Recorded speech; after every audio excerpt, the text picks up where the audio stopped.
Social media पर जैन समाज के सबसे लोकप्रिय जैन न्यूज चैनल महालक्ष्मी की ओर से पावन दिन बैसाख शुक्ल तृतीया, अरे कहे अक्षय तृतीया घड़ी बजा रही है आज 8। सादर जयजत करते हैं आज की शुरुआत। अरे बुझ गई शिखर जी की आग। जी हाँ, बस इतनी सी बात करते हैं।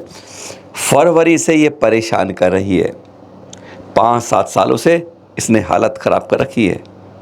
कभी यहाँ कभी वहाँ, कभी वहाँ कभी यहाँ, कहते हैं किधर किधर जहाँ तहाँ लग रही है आग। शिखर जी में वन को खर रही है, नंगापन आ रहा है। हमारे बड़े बड़े पहाड़ ऐसे नंगे हो जाएंगे तो हालत क्या हो जाएगी इस तीर्थ की।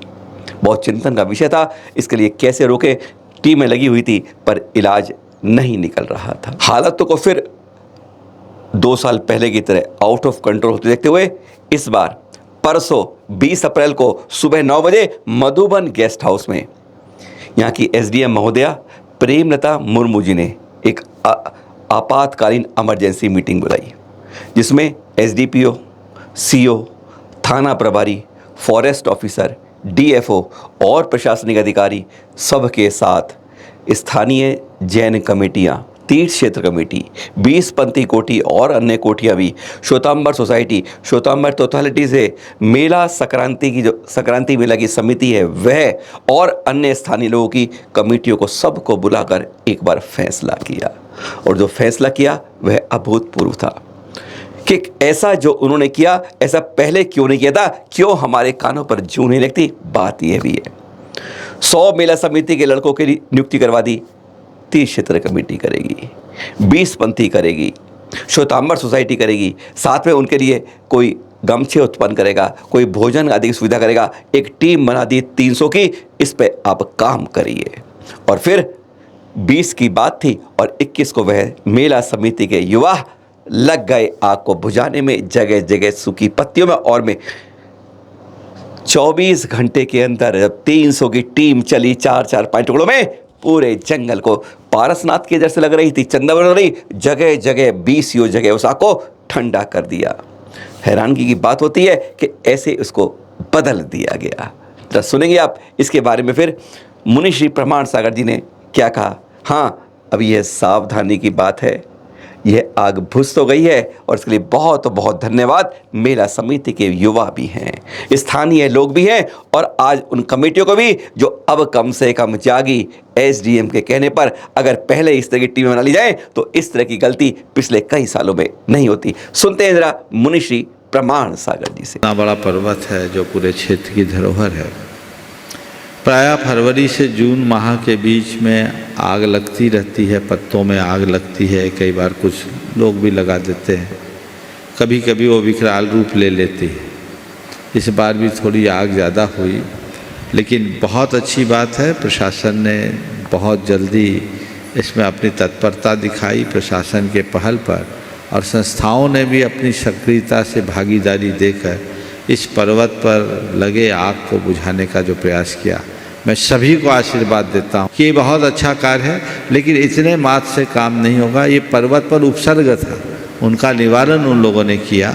हम लोगों का, इन लोगों का तहे दिल से स्वागत करना चाहिए। मैं इन्हें बहुत बहुत आशीर्वाद देता हूँ, लेकिन आगे आग न लगे इसकी व्यवस्था भी सुनिश्चित करनी चाहिए। लगे हाथ प्रशासन से, चूँकि वन विभाग के अंतर्गत है, जो कुछ भी उनके नियमों और विधानों के अनुरूप हो व्यवस्थाओं को देखना चाहिए, और सभी संस्थाओं को ऐसे कार्य में कोई कोताही नहीं करनी चाहिए, क्योंकि इस आगजनी में कितनी हिंसा, कितने प्रकार के प्राणी स्वाहा हुए जिसकी कल्पना नहीं कर सकते। मुझे जो रिपोर्ट दी गई, जितनी जानकारी है, उसके हिसाब से मैं मुंह से बोलने में भी संकोच करता हूँ। तो ये फिर भी बहुत जल्दी 2 दिन में इस पर कंट्रोल कर लिया गया। पहले भी अलग अलग भागों में लगी, आगे आग न लगे इस बात को सुनिश्चित करना सबकी जिम्मेदारी। कल के दृश्य देखें, आचार्य श्री निर्भय सागर जी महाराज सत्संग जा रहे हैं अष्टापद, सब जानते हैं। कल जोशी मठ में प्रवेश कर रहे थे और गजब देखिए कितनी तेज मूसलाधार बारिश, बिजली कड़क रही है, बादल फट रहे हैं, ऐसा मौसम और तापमान। जी हाँ, दिल्ली के 35 नहीं, पटना बिहार का 40 नहीं, एमपी का 38 नहीं, वहाँ तो 10, 9, 8, 7, 6, 5, 4, 3, 2, 1 डिग्री पहुंचा हुआ तापमान। सोचिए कैसी ठंड, और दिगंबर मुनिराज किस तपस्या में, सोचिए तेज हवा चल रही है चारों तरफ। देखिए आप ये दृश्य देखकर हैरान हो जाएंगे, जब 1 डिग्री तापमान के अंदर संत जा रहे हैं, दिगंबर संत बद्रीनाथ अष्टापद की ओर। जोशी मठ के दृश्य देख रहे हैं। आपको हमारी बात पर विश्वास नहीं होगा, वहीं पर एक भैया जी हैं, जरा उन्हीं के मुख से उनके साथ हैं, जरा सुनते हैं उन्हीं से, जरा सुनिए जरा। तपोवन सागर से पूज आचार्य परमेश्वरी नरेंद्र सागर जी महाराज जी के साथ 3 मुनीश्री, 2 सुल्लभ जी और हम सभी ब्रह्मचारी बंधु अष्टापद बद्रीनाथ की यात्रा पर चल रहे हैं। और बद्रीनाथ की यात्रा पर आज जोशी मठ में विश्राम करते हुए आगामी हमारी यात्रा प्रारंभ होगी। आप सब देख रहे हैं पीछे झरना भी बह रहा है, घनघोर घटाएं चल रही हैं, सामने के पहाड़ों में बर्फ लगी हुई है और कड़ाके की ठंड है, लगातार बारिश हो रही है।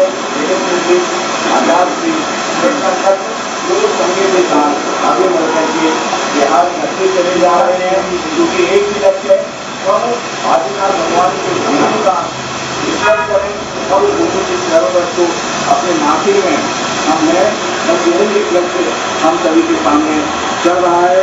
उस अवसर पर के भगवान आदिनाथ के निर्माण होने का इस पर हमारे करने का मेन उद्देश्य है, वही हम लक्ष्य को लेकर के चल रहे हैं।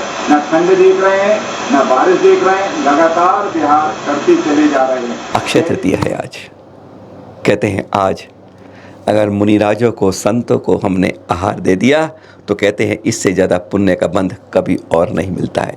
भाव निर्मल होने चाहिए, भाव शांत होने चाहिए, कोई बाहर की बात नहीं, कोई कषाय मन में नहीं, किंतु परंतु नहीं। देखिए आचार्य श्री को आज कम से कम नहीं दे पाए, इन चित्रों को देखकर अनुमोदना तो कर सकते हैं। आचार्य श्री को आहार देते हुए आज के दृश्य कैसे लगते हैं।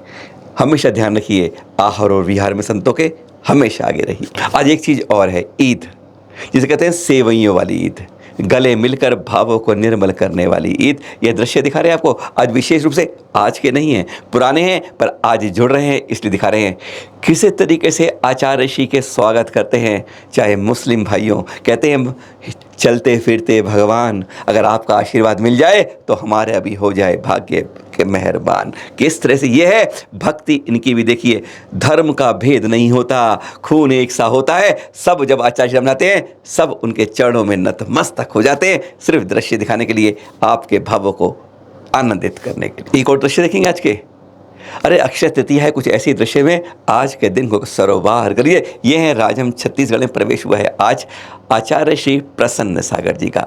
वहाँ के सौभाग्य देखिए छत्तीसगढ़ का आज कि आज उनको अक्षय तृतीया पर आचार्यों का आज आहार का सौभाग्य मिला है। किस तरीके से आनंदित है पूरा समाज।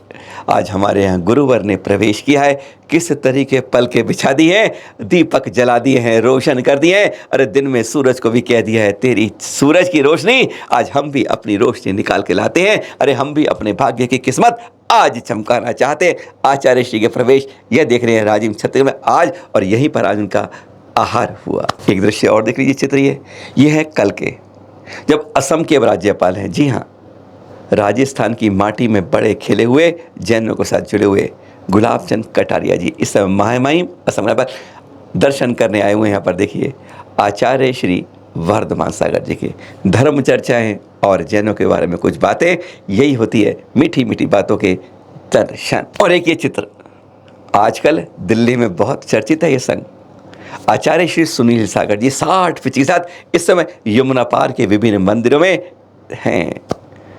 जब ये चलते हैं, कहते हैं चलते फिरते संत आज पूरे दिल्ली की शोभा बना रहे हैं। दिल्ली आज नतमस्तक है, क्योंकि बहुत कम पिछले 50 सालों में ऐसा नहीं हुआ कि इतना बड़ा संघ दिल्ली में आया हो। और आजकल यमुना पार में कैलाश नगर, रघुवरपुरा, भोलानाथ नगर, रामनगर और फिर शायद जागृति एनक्लेव आए। फिर मिलेंगे आपसे, सादर जय जिनेन्द्र।